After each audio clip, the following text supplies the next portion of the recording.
There is a German word that haunts the reports coming out of Berlin in the last years of the war. Not a word for a battle lost or a city taken or a general disgraced. A colder word than any of those. Materialschlacht. The Battle of Material.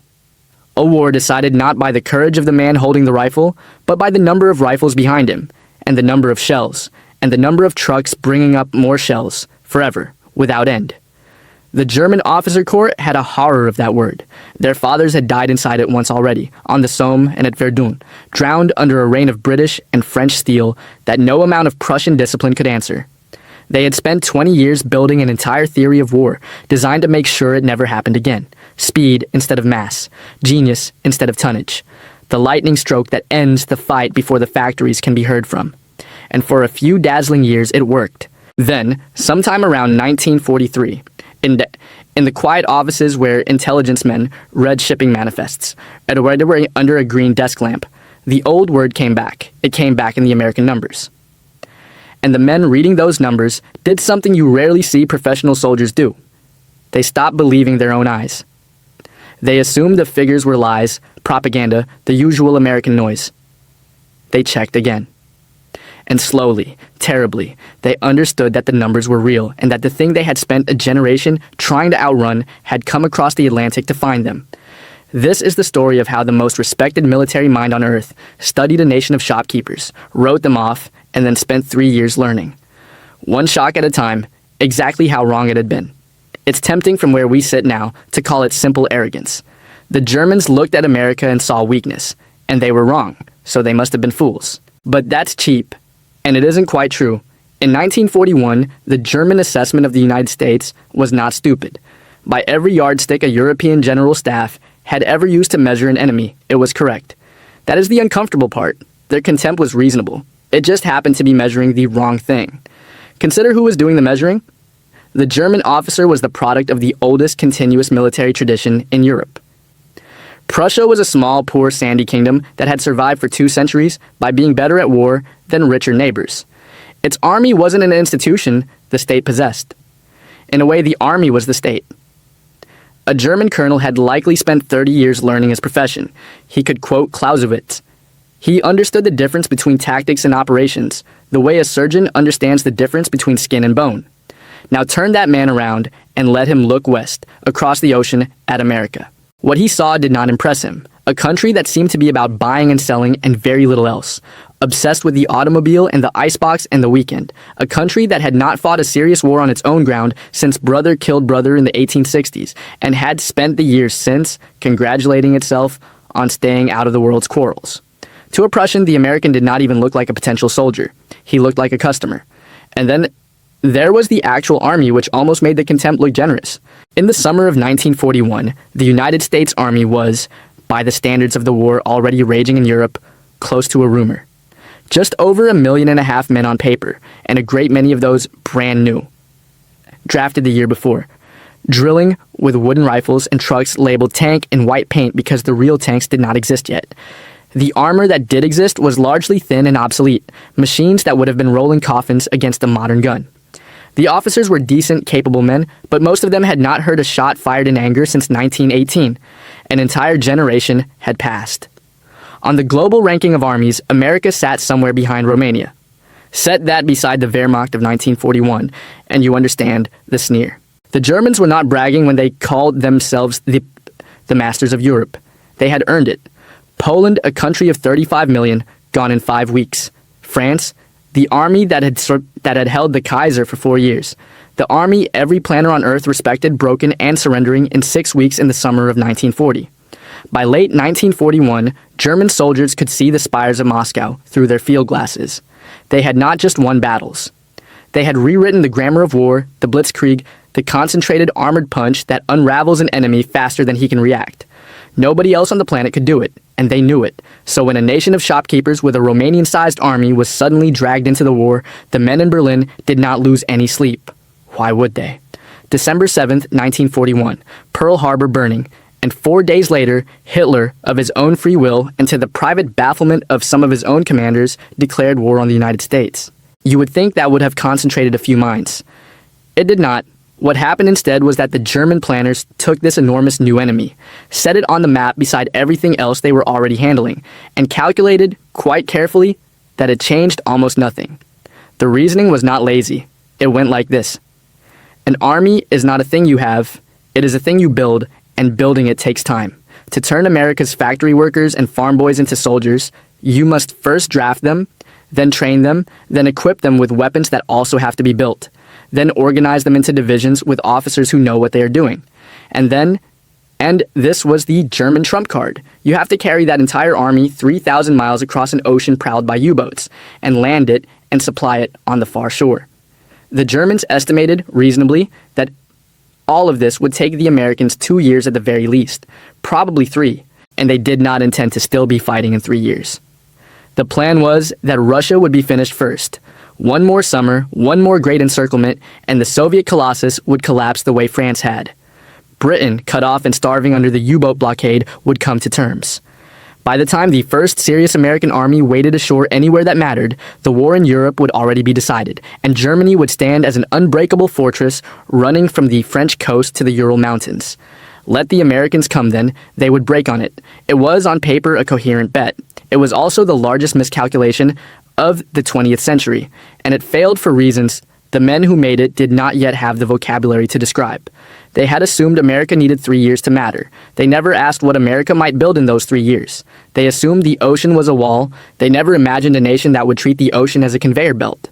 The learning would come in stages, and the first stage did not arrive with the sound of guns. It arrived on paper. Picture the analyst. He works in an office in Berlin. He is good at his job, meticulous, unromantic. His whole value to the Reich is that he tells the truth about the enemy even when the truth is unwelcome. In front of him are reports from agents still active in the neutral United States, from the open American press, from shipping data, from economic bulletins that any accountant could read. And the numbers in front of him are impossible. Take the ships. Britain lives or dies on the convoys crossing the Atlantic. And the entire German naval strategy is built on one grim arithmetic. Sink those ships faster than they can be replaced, and Britain starves. For a while, it worked beautifully. The U-boat wolf packs were tearing the convoys apart. But now the reports say the Americans have started building merchant ships in a way no shipyard on Earth has ever built anything. A man named Henry Kaiser, who had never built a ship in his life, who built dams and roads, had decided a cargo ship was just an object, and objects could be mass-produced. So his yards stopped building ships the old way, piece by piece in the water, and started stamping them out in giant prefabricated sections welded together on land. A Liberty ship that had taken a traditional yard the better part of a year now took 2 months. Then 1 month. Then, in a stunt to prove a point, one hull went from the first plate laid to the launch in 4 days and 15 hours. The analyst does the math no one wants to do. He compares the American launch rate against the best month the U-boats ever had, and his stomach drops.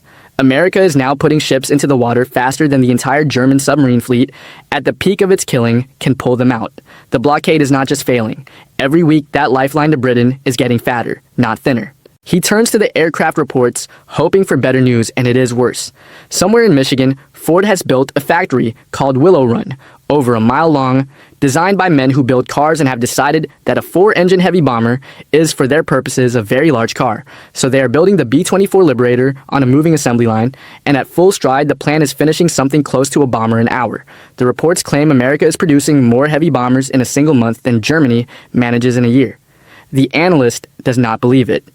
It offends everything he knows about industry. Germany has the most sophisticated engineering economy in Europe, geared for total war since 1939. And yet, here is America, fighting in 2 oceans at once, arming Britain and Russia at the same time, and still outproducing the Reich 3 and 4 to 1, in some categories 5 to 1. Then there are the tanks, and the tanks are almost a personal insult. The Germans love their tanks the way a knight loves his armor. The Panther, the Tiger, these are not just weapons. They are craftsmanship built by skilled men with real artistry, superior gun for gun to anything the enemy fields. The Americans have taken the opposite view entirely. They looked at the tank and saw a product. They built the M4 Sherman on automobile lines, made it simple and rugged and easy to fix, and above all, easy to make. And then they made it and made it and made it. 10,000, 20,000. By the end, close to 50,000 Shermans. The German staff checks the figure, rechecks it, confirms it, and here is the thing that should have ended the argument right there in 1943, on paper. before a single American infantryman set foot in Europe. It did not, because the German High Command reached for the one belief that had never failed them. The belief that had let a small poor kingdom beat rich ones for 200 years. Materiel is not everything. You can hand a shopkeeper the finest rifle ever forged. It does not make him a soldier. You can give him a tank. It does not make him a tanker. All this American steel was very frightening on paper, yes, but paper does not fight. The real question, the only question that had ever truly decided a war, was what happened when the two armies actually met, and the Germans were quietly confident they knew the answer. They were about to get their first look. It came in February 1943, in the mountains of Tunisia, and for one ugly week, it looked like the Germans had been right about everything. The place was a gap in the hills called the Kasserine Pass, and it was there that green, untried American troops ran straight into some of the most dangerous soldiers alive. The sun-hardened veterans of the German and Italian forces in North Africa, men who had been fighting in that desert for years, commanded in the theater by the ghost of the man who had made his name there, Erwin Rommel. It was not a battle so much as a lesson delivered with a stick. The Americans were badly positioned and worse led. Coordination between their units broke down. Orders arrived late or contradicted each other. Green troops facing veteran armor for the first time did what green troops have always done, which is that some of them fought bravely and pointlessly, and a lot of them ran. And they left things behind. That is the detail that mattered most to the watching Germans. Fields of it. Brand new American tanks, guns, trucks, kit still in its packing, abandoned intact for the enemy to walk through and pick over. And as the German soldiers walked through that captured wealth, their confidence came flooding back, because this finally was the enemy they had been promised. Soft, clumsy, rich, and untrained. All the gear in the world and no idea how to use it. The comparison they reached for tells you the most about how they saw the world. Many of these men had also fought the Soviets in the East, and the Soviets terrified them precisely because they did not fight like this. The Russian soldier, in the German telling, was a fanatic who would walk into a machine gun because he'd been ordered to, a bottomless tide of men who accepted losses no Western army would tolerate. Frightening, but comprehensible. A test of nerve. The American at Kasserine looked like the opposite, not a fanatic. A civilian in a uniform, cautious to the point of timidity. One captured German report put it in a phrase that would age about as badly as any in the war. The Americans lacked fanatical determination. So the High Command settled, comfortably, into a revised opinion. Yes, fine, the Americans had an absurd, almost obscene amount of equipment. Nobody was denying the numbers anymore, but that equipment would be squandered by amateurs. It would be handed to poorly trained men, led by clumsy officers, and against the real thing. Against the professional German soldier with his training and his tactical sense, and his hard-won battlefield courage, quantity would simply bleak away into the sand. Quality beats quantity. It was not just a hope. It was the load-bearing wall of the entire German theory of war. They were about to learn that the Americans had a quality of their own, and it was one the Germans had no defense against. Here is what the Germans missed while they congratulated themselves after Kasserine. The Americans went back and studied it. That sounds obvious. It was not obvious to a German. In their model, you won by being better, and being better was mostly about who you already were. The tradition, the training, the caste. The idea that a beaten amateur army would calmly dissect its own humiliation, sack the officers who had failed, rewrite its doctrine, and come back in a matter of months as a genuinely different opponent. That was disturbing in a way they had no category for. They were used to enemies who were brave, or fanatical, or numerous. They were not used to an enemy that iterated. Up the long bloody spine of Italy through 1943 and into 1944, that iteration showed. The Germans are masters of defense when cornered, and they made the Americans pay for every ridge and every river. But the man who fought at Salerno and Monte Cassino was not the one who had run at Kasserine. He was tougher, more patient, better handled, learning the one lesson the Germans most needed him not to learn: how to marry all that impossible steel to the actual work of killing. Still, through all of Italy, the German belief held. It was a fair fight there, mountain by mountain, and a fair fight was one the professional expected to win on points. The last pillar of German confidence was still standing. It stood until a gray, overcast morning in June 1944, and in the days after that morning, it did not crack. It was vaporized. Everyone knows the beaches, the rams dropping the machine guns, the water, going red at Omaha.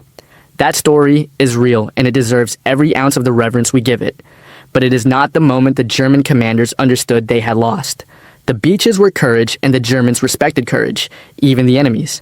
The beaches did not break them. What broke them came in the days after the landings, when the German officers in their bunkers behind the coast tried to sit down and understand what exactly they were now up against. And what they found was not a bigger enemy. It was a different kind of enemy, running on a philosophy so alien to them that at first they read it as cowardice, and only later, too late, understood it as a machine. Yes, the fleet was staggering. Over 5,000 ships choking the channel, a feat of coordination no army in history had even attempted. But scale they could explain. Scale was just the factories again. What they could not explain was the way the Americans fought at the small human hedgerow level once they were ashore. Let me put you inside the head of a German officer in that country. He is a veteran of France and of Russia. He knows war, and in his war, artillery is precious. Shells are counted. You husband them. You save them for the target that truly justifies them, because every shell you fire is one your battery will not have for the fight after this one. This is not stinginess, it is professionalism.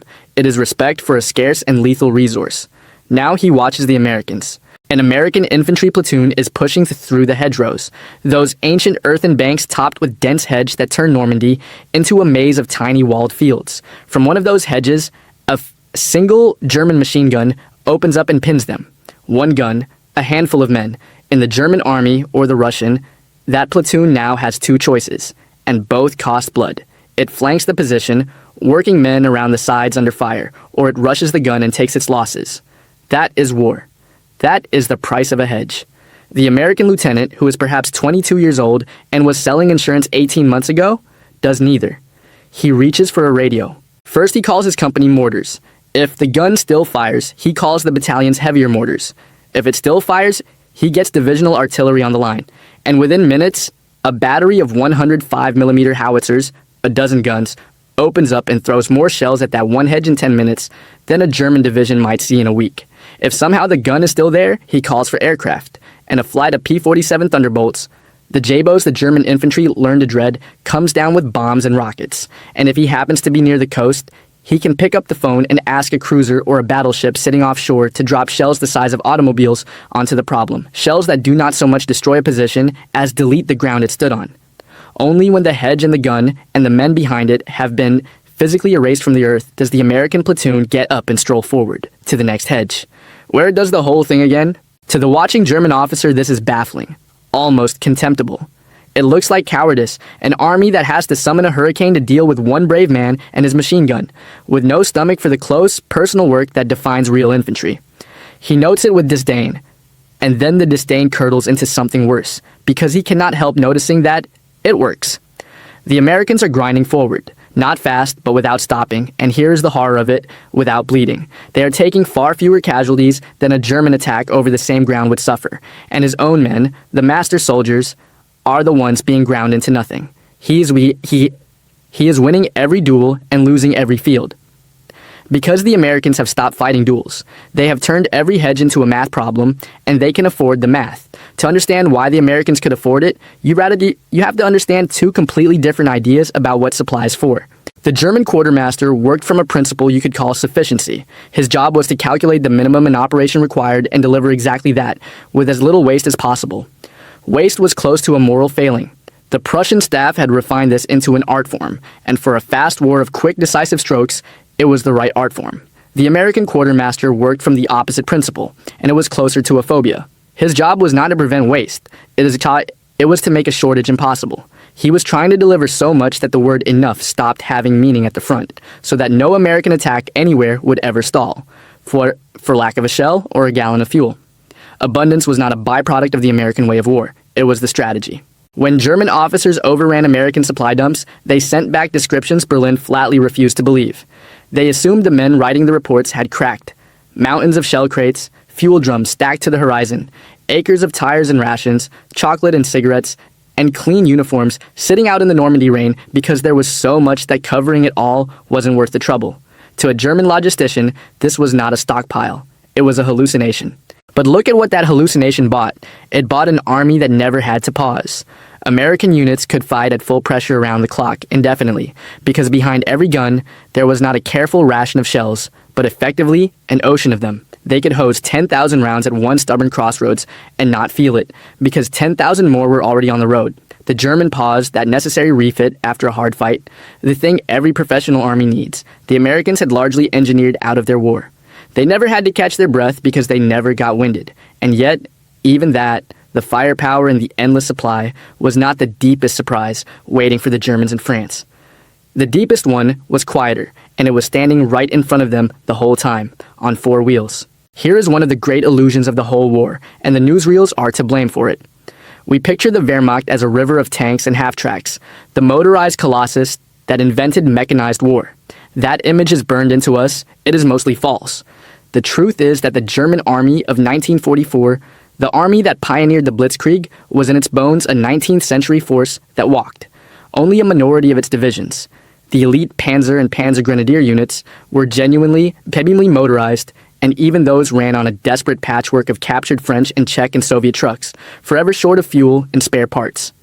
The vast bulk of the army moved the way armies had moved since Napoleon.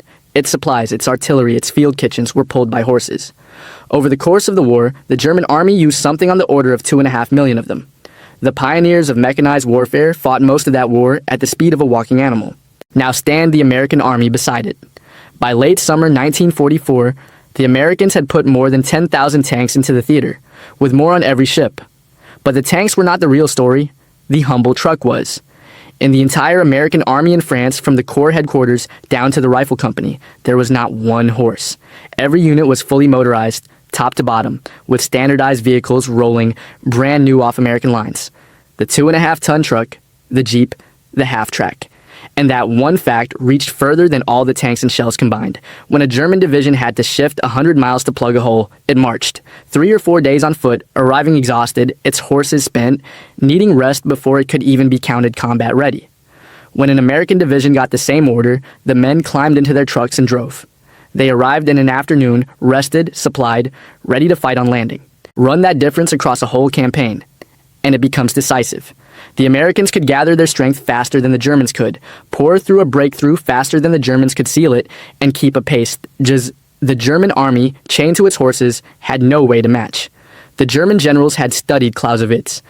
They were playing a brilliant game of chess, and they slowly realized their opponent had thrown out the board and was playing something else. At the speed of the internal combustion engine, a speed their doctrine had no answer for. The place where all of this came together, where the German high command finally stopped hoping and started grieving, has a name. Operation Cobra. By late July 1944, the Americans had had enough of the hedgerows, so they stopped fighting hedge by hedge and did something that was less a battle than an act of industrial demolition. They picked a narrow stretch of the German front and they concentrated against it, on the ground, a wall of artillery. And then, over the top of it, they sent wave after wave of heavy and medium bombers to carpet the sector, to simply obliterate everything living in it. On the receiving end that day was one of the finest formations in the German army, the Panzer Lehr Division, elite, well-equipped, exactly the sort of professional unit the whole German theory of quality was built around. The bombing did not defeat Panzer Lehr, it effectively erased it. Survivors were found later, some of them miles away, wandering, unable to speak, their nervous systems simply broken by hours under that weight of explosive. Through the hole this tore in the line poured the American armor, and now George Patton's forces did the thing the Germans thought no army could do. They did not advance cautiously the way they had in the Bocage. They advanced at a dead run. They stopped fighting strong points and started ignoring them, bypassing anything that resisted and leaving it for the infantry and the aircraft to mop up behind them, driving 50 and 60 miles in a single day into the soft German rear, cutting supply lines, overrunning headquarters, unzipping the entire German position in France. The German response was the response that had never failed them. Assemble the panzers, deliver a sharp local counterattack, restore the line. It was hopeless now. The moment their tanks tried to concentrate for that classic maneuver, American fighter bombers, guided by radio from spotters on the ground, fell on the columns and tore them apart before they could reach the battle. And when German commanders tried to coordinate a new defensive line by radio, the Allies were reading their messages thanks to the codebreakers, and often knew what the Germans intended to do, before the German soldiers themselves had been told. It was in the middle of this that Field Marshal Gunther von Kluge, commanding in the West, began sending Berlin a series of reports that are among the most revealing documents of the war, because they are the sound of a professional soldier watching his entire worldview come apart. Von Kluge does not report a defeat, he reports a disintegration, and he keeps insisting his men are doing everything right, fighting well, officers tactically excellent, defenses professional. He is not lying. They were, by any fair measure, among the best soldiers in the world. But none of it is deciding anything, because he is facing an enemy that can simply keep coming, keep applying pressure around the clock, and grind the finest army in the world down through sheer weight until it collapses from exhaustion. Every engagement, even when he wins, ends as a net loss for Germany, because every position his men hold burns ammunitions he cannot replace, and everyone they lose leaves behind tanks and guns he can never get back. He was describing the Materialschlacht, the old horror. It had crossed the ocean, exactly as the analysts in Berlin had feared on paper a year before, and now it was standing on French soil. What happened next across France in August 1944 looked to the Germans like a violation of physical law. Patton's Third Army ran hundreds of miles in days, a spearhead of tanks and truck-borne infantry that seemed to be advancing with no supply line behind it at all, feeding on air. That was an illusion. The truth was the opposite. That advance was riding on top of the single greatest feat of military logistics in the war, and the men who made it possible have never gotten a fraction of the credit they earned. The French rail network was wreckage, smashed by Allied bombing and the resistance precisely so the Germans could not use it, which meant the Allies could not use it either. So the Americans built a road instead. Not a normal road, a machine. A vast one-way loop of highway, reserved entirely for supply trucks, running day and night without pause. Thousands of trucks nose to tail in an endless belt, hauling fuel and ammunition and rations from the Normandy beaches to the racing front. They called it the Red Ball Express, and the men who drove it hour after hour on ruined roads, under fire, many of them African-American soldiers of the Quartermaster Corps, in an army that still segregated them and still underthanked them, kept Patton's tanks moving at a speed the horse-drawn German army could not even conceive of, let alone match. You can see the effect in the small human moments of that pursuit. A German commander sets up behind a river, the Seine perhaps, and reasons correctly by every rule he knows that it will take the Americans a week to bring up the bridging equipment to force a crossing. He goes to sleep confident. He wakes to find American engineers have already thrown a pontoon bridge across in the dark, under fire, and that an entire American armored division is already behind him, cutting off his retreat.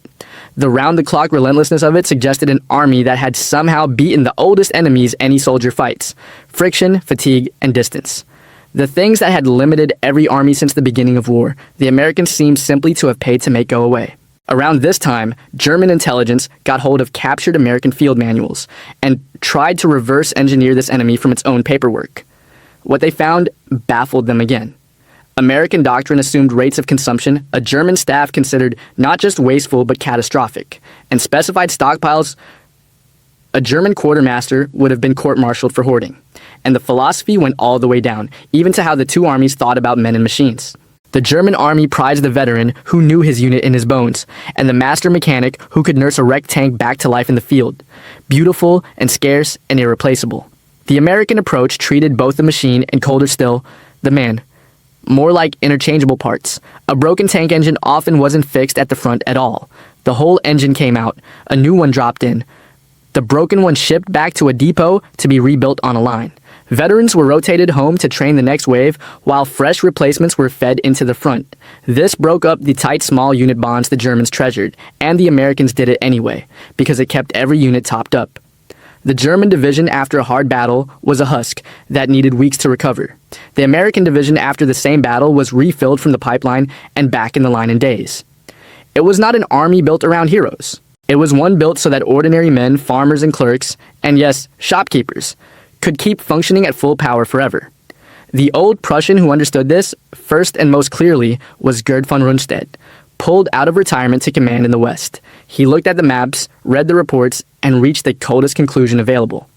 American material superiority, he judged, was now so total that German tactical brilliance had become irrelevant to the outcome. It could still win a skirmish, it could buy a day, a week, it could not change the result. Every German victory cost men and tanks that would never be replaced. Every American defeat was a line item, erased by the pipeline inside a month. The math, he concluded, was already finished. The German army was being ground towards zero, while the American army only got stronger. There would be one last attempt to prove him wrong. In December 1944, Hitler gathered Germany's final reserves for one enormous gamble, the thing we remember as the Battle of the Bulge. On its own terms, it was a genuinely clever plan, classic German operational art. Attack in the Ardennes in the depth of winter, timing it to a spell of thick weather that would ground the crushing Allied air forces and rob the Americans of their favorite weapon. achieve total surprise, punch through the thin American line with concentrated armor, drive for the great port of Antwerp, split the Allied armies in two, and force, at last, a negotiated peace. And at first, it worked. The surprise was complete. The blow tore a deep bulge in the American front, surrounded whole units, took thousands of prisoners. For a few freezing days, it looked as if the Wehrmacht of 1940 had risen from the dead. Then, the American difference asserted itself again, in exactly the way the German plan had failed to account for. The plan quietly assumed the Americans would react the way the French had in 1940. Panic, a collapse of nerve, a command structure that froze and could not cope with the shock. That is not what happened. The surrounded American units did not fall apart. The most famous of them, the paratroopers of the 101st Airborne, cut off and outnumbered and freezing in the crossroads town of Bastogne, were formally invited to surrender. The reply their commanders sent back became a piece of American folklore, a single word, nuts. And they held. Cut off, low on everything, they simply refused to break. And behind that refusal, the American machine turned to answer, and it did something the German planners had been told was flatly impossible. The Americans redirected entire armies Volkssturm, the People's Storm, handing them single-shot rockets and a suicidal fanaticism, and calling it a defense.